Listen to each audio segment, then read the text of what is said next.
Ray Allen's visit threw little clarity on the situation, and the strange voice continued. Most people really can't keep it up for very long because you get a desperately sore throat. But young Janet could chatter away like this for hour after hour without even clearing her throat. There was no doubt from some of the witnesses that the voice was coming from Janet herself.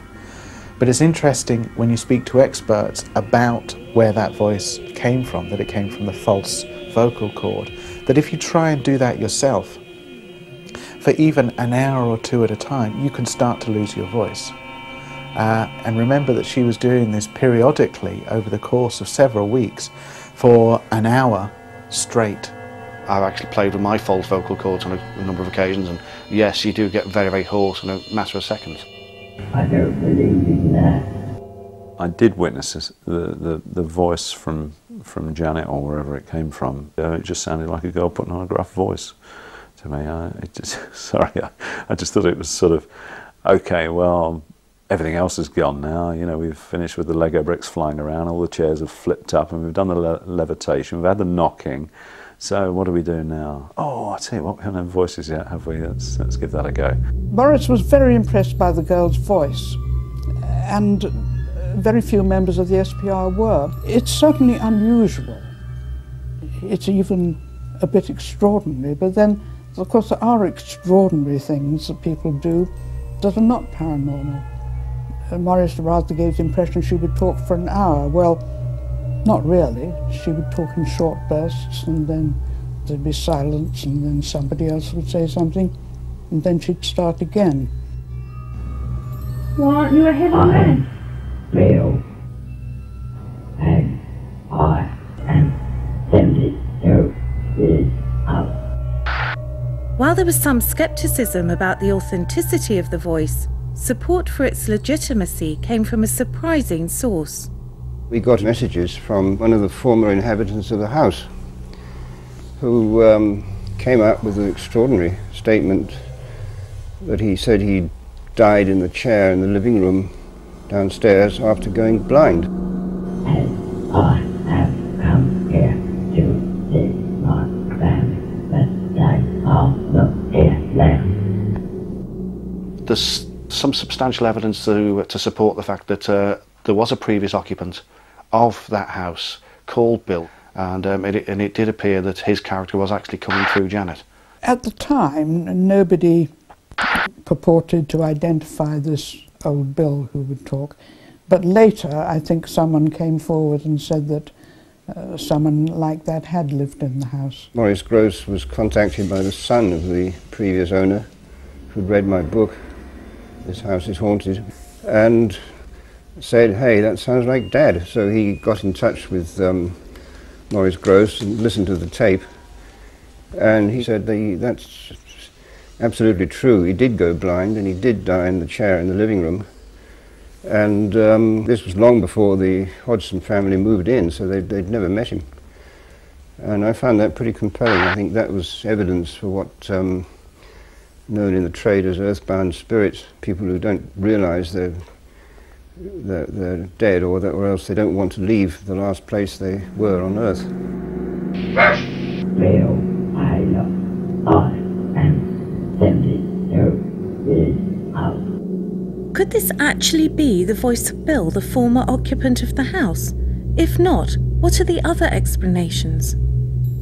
On Green Street, there could have been countless neighbours that may have been aware of Bill's passing in that house before the Hodgsons were there, and that information could have easily got to the Hodgson family. It's a long street, people live there a long time, the police were there, the vicar was there, you know, it would be very easy for the girls to pick up bits and pieces and absorb that, either knowingly or unknowingly.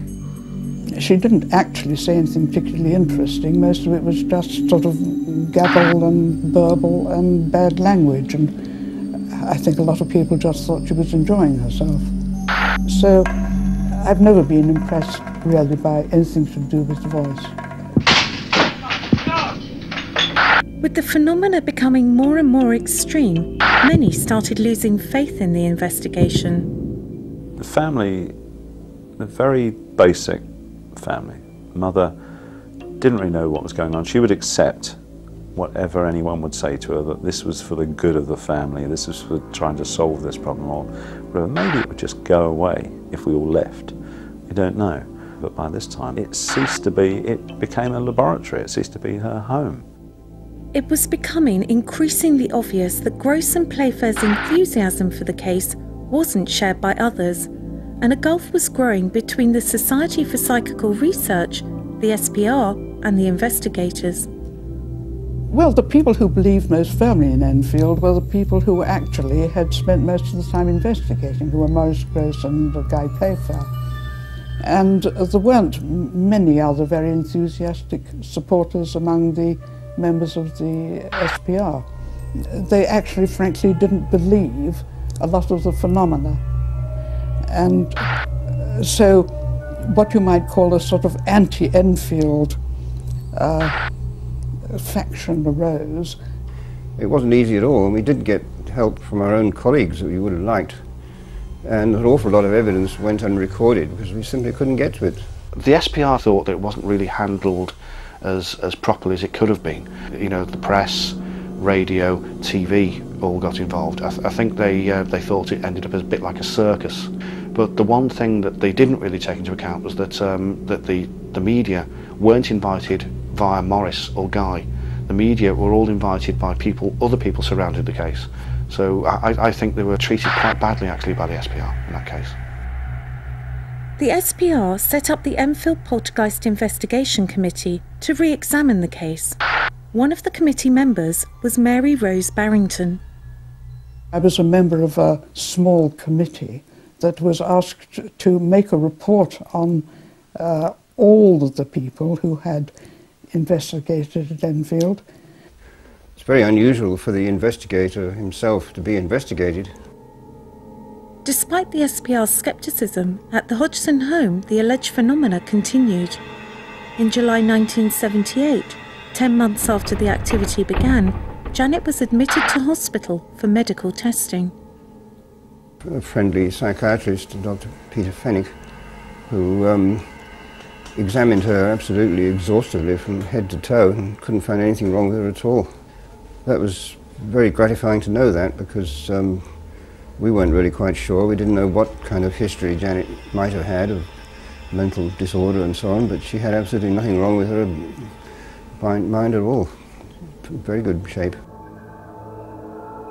With a clean bill of health, Janet returned to Green Street, where things had quietened in her absence. The family now took a short holiday. In their absence, the Hodgson home was looked after by Mrs. Hodgson's brother, John Burcombe, who made the assumption that in Janet's absence the phenomena would cease. However, he was about to be proved wrong, and in spectacular fashion. I left the house like a rocket. I was scared. I came back and said to my wife, I said, I'm sorry, no way do I go in that house again on my own. The bleeding place is haunted.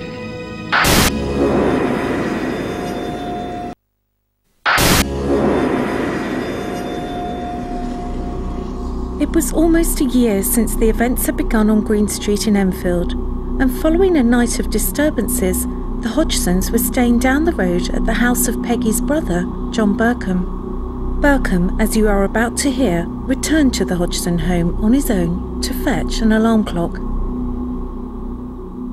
I came down to the house was in darkness, nobody was present except me. I walked up the stairs to go into the bedroom to get the clock. As I got to the bedroom door, the door opened on its own. I saw the knob on the door twist, like somebody was turning the doorknob from the other side. The door opened. As I walked in the room, the door closed behind me. How did it close? It just closed like the door closing and going bang. It wasn't slammed. It's just like a door closing on its own. I collected the alarm clock. I turned around, walked towards the door handle turned on its own and opened wide enough for me to walk out normally. But having this happen a second time, I must be perfectly honest, under actions of my house, that's it. And I trotted down the stairs and shot home. Yeah.